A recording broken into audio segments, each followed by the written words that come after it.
Israel और Hamas के बीच संघर्ष विराम की स्थिति फिर से तनावपूर्ण हो गई है। दरअसल तेल अवीव के पास 3 बसों में हुए एक के बाद एक धमाकों ने इजरायल को हिला के रख दिया। गनीमत ये रही कि बसें खाली थी, जिस वजह से कोई हताहत नहीं हुआ। इजरायल सरकार इसे आतंकी हमला माना है और अब इस पर कार्रवाई की तैयारी कर रही है।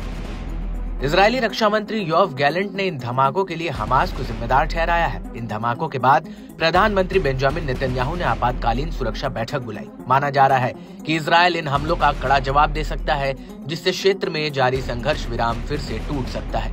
एक तरफ इजरायल और हमास संघर्ष विराम समझौते को अंतिम रूप देने की प्रक्रिया से गुजर रहे हैं, तो दूसरी तरफ इन बसों के धमाकों के तनाव के बारूद को चिंगारी दे दी है। अब तक हमास ने 19 इजरायली बंधकों को रिहा किया है। बदले में 1100 से अधिक फिलिस्तीनी कैदी छोड़े जा चुके हैं। अब इजरायली पुलिस ने इन विस्फोटों की जांच शुरू कर दी है। इजरायली पुलिस का कहना है कि प्रारंभिक जांच में ये एक समन्वित आतंकवादी हमले जैसा लगता है। घटना स्थल से कई और विस्फोटक उपकरण बरामद किए गए हैं, जिनमें टाइमर सेट किया हुआ था। सुरक्षा एजेंसियां अब ये पता लगाने में जुट गई हैं कि क्या इस मामले के पीछे अकेला व्यक्ति था या इसमें कई लोग शामिल थे।